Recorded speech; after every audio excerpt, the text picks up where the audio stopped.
Okay, welcome back to another episode of The Millennial Entrepreneur. My name's Sina and I love following the journeys of other young entrepreneurs. And in this episode, I talk to Jack Rolfe, the founder of The Coaching Lab, a card-based coaching business that aims to make sport training more intensive and more challenging. We talk about how he started the idea and to now living in Australia, running his business remotely, boasting clients that include massive sporting teams such as Leicester City Football Club, Bournemouth Football Club and the FA, as well as rugby and hockey teams.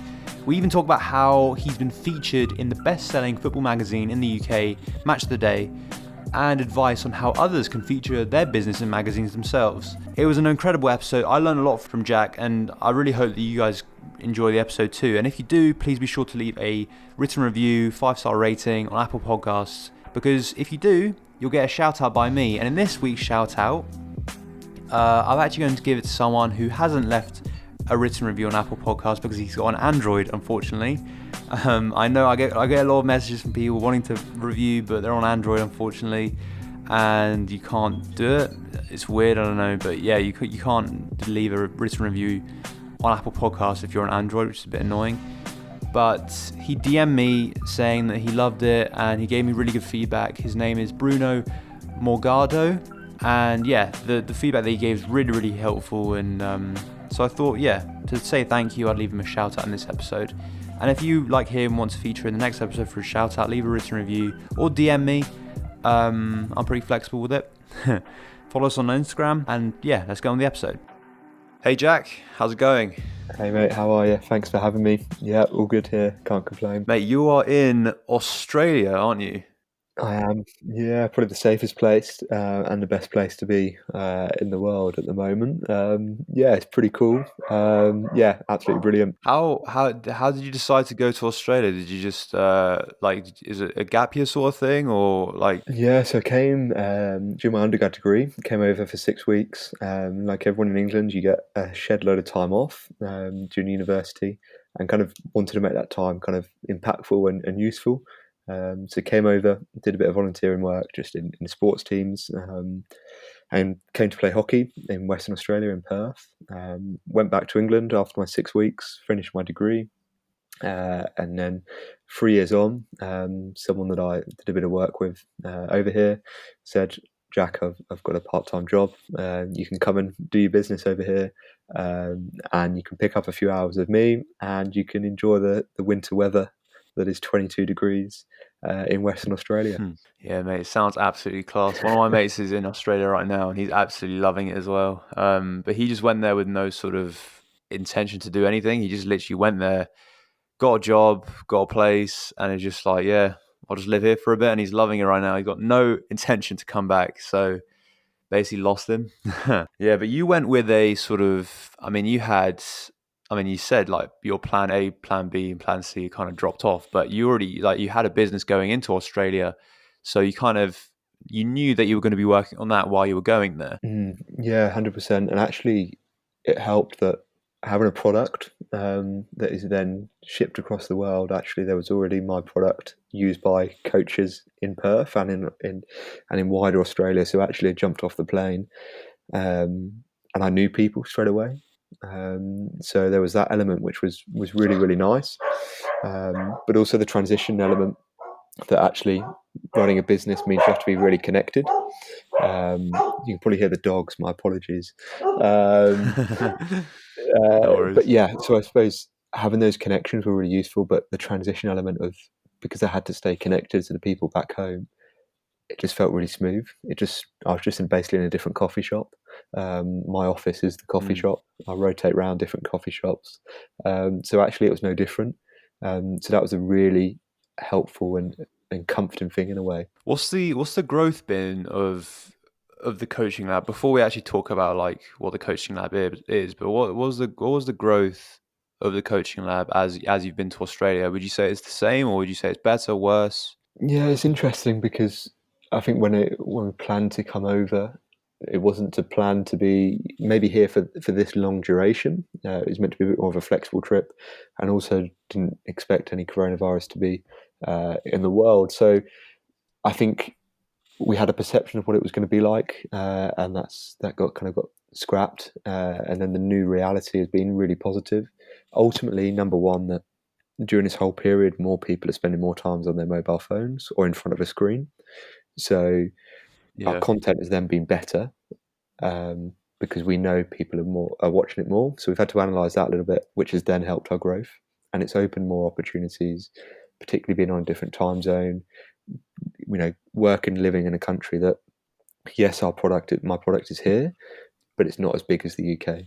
So actually, Mm. there's new opportunities. So the growth's been very organic. It's been really pretty steady. Like, I hadn't suddenly just gone straight through the roof, and I was quite conscious that we almost don't want that.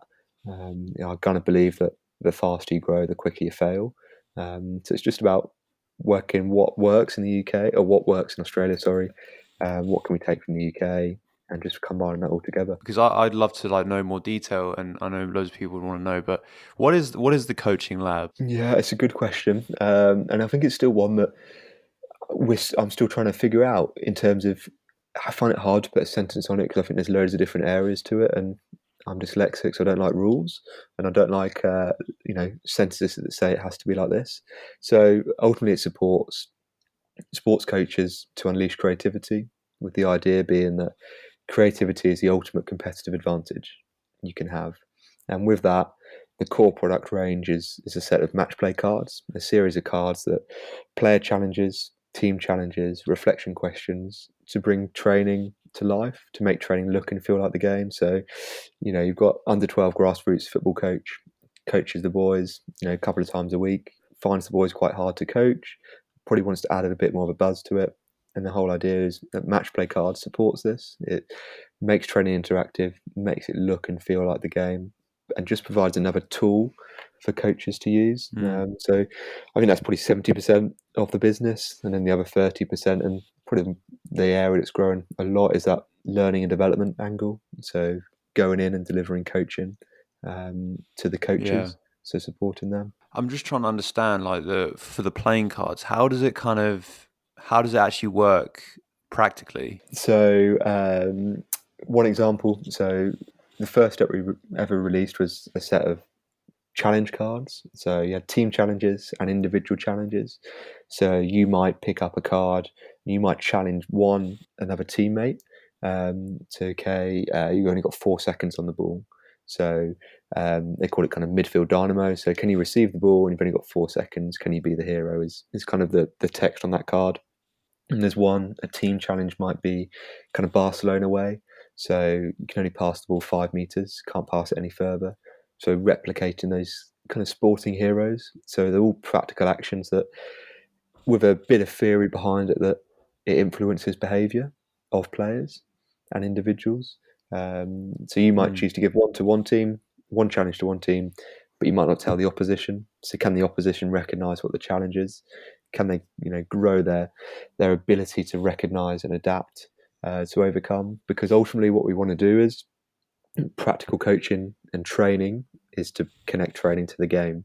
So the game you play on the weekend, we want that to almost happen on in the midweek as well. Okay.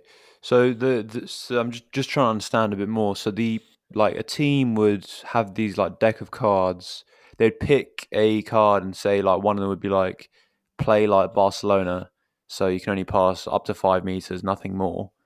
And then they just have to Yep. play a duration like that. Yeah, so it can always be like a secret mission. So it looks and feels like the game. So I've got a couple of cards in front of me here. So there's one. It's called pressure. Score within 45 seconds of scoring your last goal, and it's worth triple. So you might give that to one team, and then the challenge for the opposition is to not let them score, but then to protect that lead and then to go on and score. Got a couple more here. Superhero, block a shot, steal possession to receive a bonus point. Can you be the hero? So particularly for the younger kids, those 10, 11, 12-year-olds, just been bringing their energy levels up and just inviting them in. One here, golden ticket. Select one player that can't be tackled by another outfield player. What else have we got? Manager mode. So step onto the field, step onto the sideline, and become the manager of your team. So just little things that just add different dynamics to training. rather than Yeah. kids and players just playing the same game all the time. Like there's one here I've got for the goalkeepers, Mm. brick wall. For every save your goalkeeper makes, you receive a bonus point. So all stuff around behaviours and point scoring and goals that just promotes good interactions and ultimately just makes training more Yeah. fun. Would you sell directly to the coaching like staff and the coaching, coaching companies basically? Yeah, so the only place you can get them at the moment is on our website, is the coaching lab .org. So that's the only place you can get them. So yeah, it's kind of straight to consumers, straight to customers straight away, which is good. I think there's some real areas of growth, particularly in the kind of the Amazon side of stuff. It's something to explore Yeah. for the kind of the year ahead. But at the moment, direct, which is probably what we want, because the nice thing is then we can see who's buying our product, which for Yeah, any yeah, yeah, entrepreneur exactly. is probably the best bit, and it grows your mailing list. You can see what countries they've been Mm. sold to.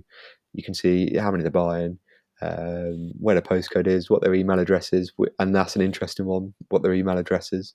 So some people put down their Yeah. personal address, but if they have a business, if they have an email address at a certain football club within the Premier League, it probably tells you a little bit of information, and then you go and search them on LinkedIn, and you have a better idea of where match play cards are going to. So I'm really interested now as to where like how many you've actually sold and like where have they been to some like top clubs?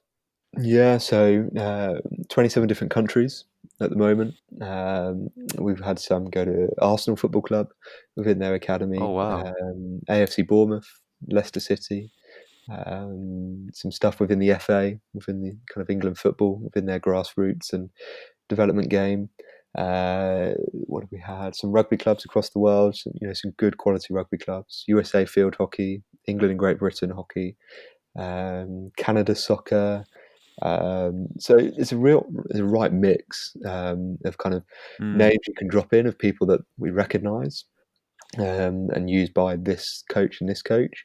And then there's the grassroots, Trevor that coaches whoever on a Sunday morning. So it's really wide, which is great. And it's all been organic, which has been the great thing. So all those cards that have gone to those, amazing environments at those Premier League football clubs and their academies, we haven't given anything away. If someone wants our product, it's 20 quid. Like it's not going to break the bank. And Mm. also, Yeah. if someone wants something, they'll buy it. And I really believed in that when we first started, kind of 18 months ago. That don't give anything away. I say that don't give anything away for free as such. If someone wants something, let them get involved for the right reasons. Yeah, for sure. So how many have you actually sold like worldwide? In Yeah, in only 18 months as well. yeah, we're definitely into a few thousand now. Um, so yeah, it's month by month it goes, and we kind of track it. And as I've become a better entrepreneur as such, or better business person, my number crunching and calculating has become better. So there's definitely been some good growth in the past 6 to 8 months compared to this first 6 to 8 months. And there's definitely a few reasons why that's better. It started with one tweet and got some good feedback, and never ever probably expected it to be in 27 different countries, used by some really, really cool places and coaches, and now supported by Virgin Startup. I really wanted to delve deeper to see what the sort of fundamental drivers were to Jack's playing card company growth. And the answer may surprise you actually. I suppose number one was it had no barrier, and what I mean by that was I didn't owe anyone any money. Um, so it was an investment to kind of get kick-started, and setting up a website is cheap, and anyone can do that. So I suppose there's that element of there wasn't a barrier, so there was nothing stopping me from growth. Um, and I think, to be honest, from the word go, I don't think I've ever sold the product. I've sold the story behind it and sold the stories that have come from the product. And I really, really believe in that. And I struggle to look at businesses that sell it on price rather than sell the impact. I'd done a bit of volunteer work with Young Enterprise and went into a school, and they had this idea about a product, and they said, "Oh, okay, we can really sell the price as the feature." And I said, "No, no, no. Sell the features that are going to make the difference." And I think that's been the most powerful part of our growth as match play cards, as the coaching lab, is that we haven't sold the product. We've sold the stories that have come from the product and the impact and the influence that our product Yeah. can have, which storytelling is hugely impactful, and it's helped us massively. And I suppose we like to treat people well. Um, so number one, everyone gets a pack of Haribos when they order, because when someone opens up our pack of cards and opens up a package from, it's come from the UK to ship to wherever, that we want them to smile as soon as they open it. And yes, if that makes them send a tweet or send me a message on Twitter or Instagram or whatever, that's amazing. But ultimately, if it makes them smile and have a good impression of the coaching lab, that then when they go and share those cards with their players, or they go and share them with another coach, they've had a good experience that they're going to go and share. And one of the features we have on the shipping list is, where did you hear about match play cards from? And by far the biggest is referral from someone else. 100% the biggest. So Wow. other people believe in our product and they've shared that, um, which I suppose is testament to some of the content we put out, but just the small little details that we go into has helped us, massively. Yeah, and like word of mouth is very, very underrated, and it's so powerful as well. Mm. Like you just said, and I'm really interested as to like how like where the idea actually come from at the beginning. Yeah, so stuck in university library in my final year, kind of just about to hand in my dissertation. So did a study on psychological skills. How do you integrate psychology into practice? Went to Reading Football Club, to their academy, which is one of the best in England.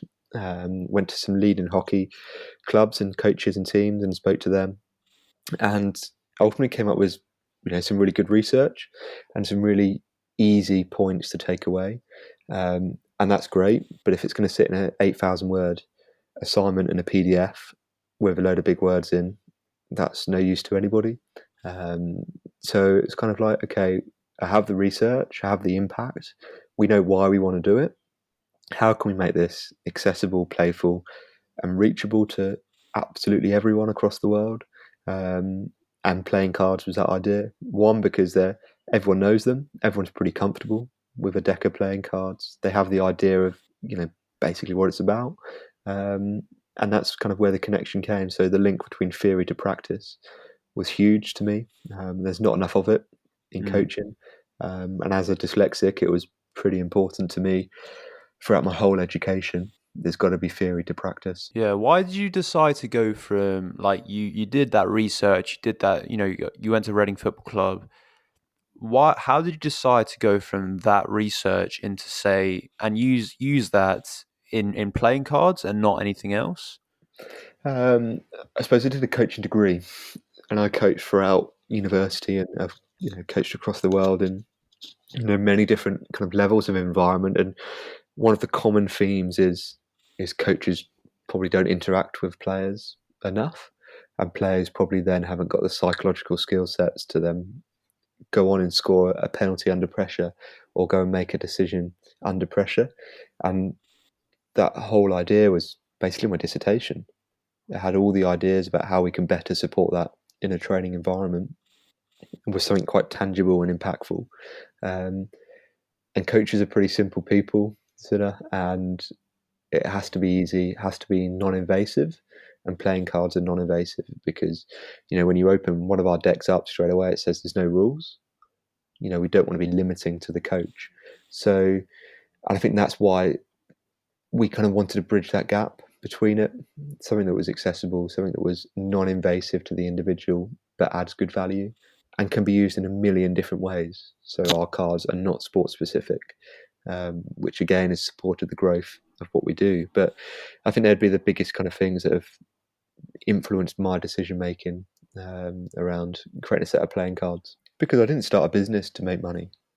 Because if you do that, you go in with, you're going in it the wrong way.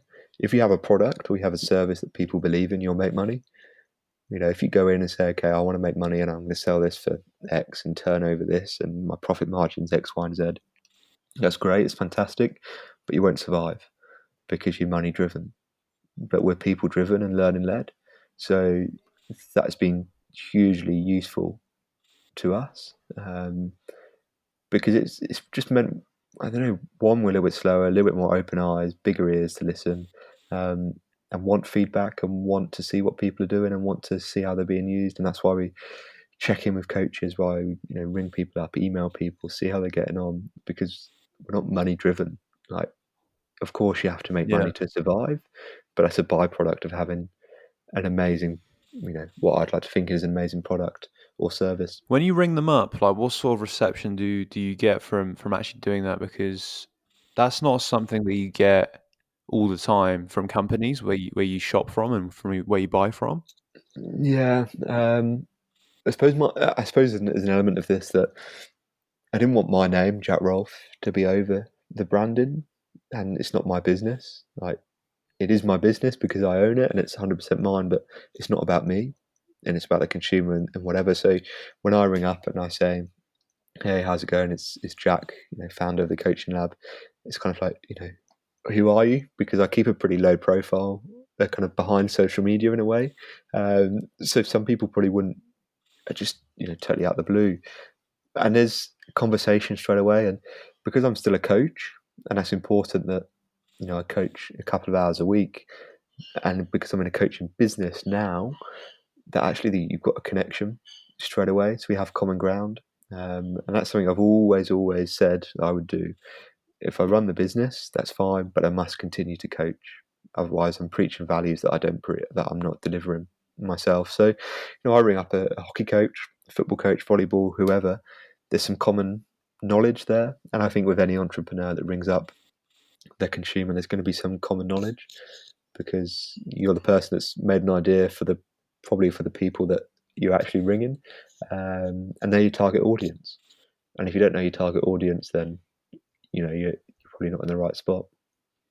It's pretty cool. Like, did you ever envisage this, like your brand taking? Because it's been like tremendous the growth. You've been it's being used across massive clubs, massive football clubs, massive sports teams across so many different countries, and you've been featured in like loads of different newspapers as well.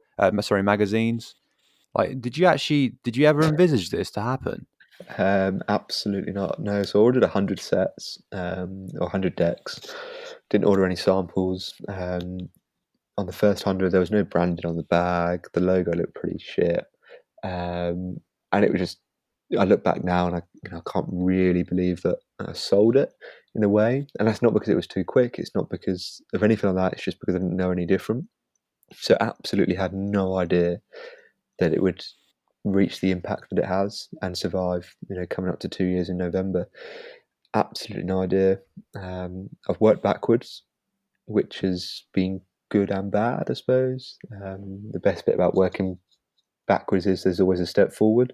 So we kind of rebranded it a little bit, changed our font, just get some core colours in there, get some use of language, tone of language, that kind of tone of voice stuff. So absolutely no. I had no idea where it would be Hmm. sitting now. Didn't expect to be sat in Australia, running a business Yeah. from the beach either. How, like, I guess in the early days it must have been like when you did receive those not very good deck of cards. How did you kind of think? Okay, there's room for improvement here, because I know a lot of people may have just been like, yeah, there's not really much here. I'll give up. I'll move on to something else. Yeah, I suppose there was some steady growth, which was supportive, which meant there was a bit of recognition that there was an idea behind it. But ultimately, I loved every minute of it. Um, I love the lifestyle. I love the connections. I love the vibe around the startup business kind of scene. So more than anything, I just loved it, which is then meant I'm quite willing to do however long days and take phone calls at whatever time and spend long time working on it because I absolutely love it, which ultimately then has its return of you create a better product time and time again. I really want to talk about the Match of the Day magazine Yeah, because we were talking about it before we started recording, and it was a really cool story. And I think people would love to hear. yeah. So this time last year, got featured in Match of the Day magazine, and for a product to be featured in a magazine like that is now looking back really quite hard because they'd normally charge you an absolute fortune. And to give a bit of context, Match of the Day magazine is the biggest and the best selling football magazine in the UK, so you can't get any bigger.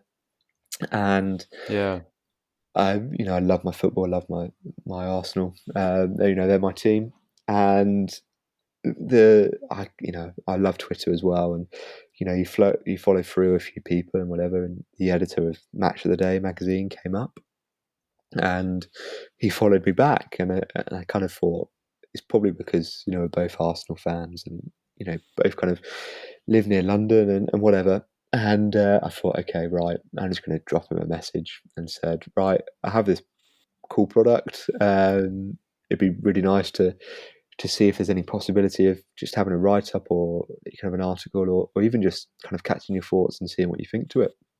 And he said, "Yeah, email me across some photos. Can I take whatever content I want from the website to put into it?" And I thought, okay, fine. Like, did it straight away. I thought, okay, like, not going to see anything. Nothing's going to happen.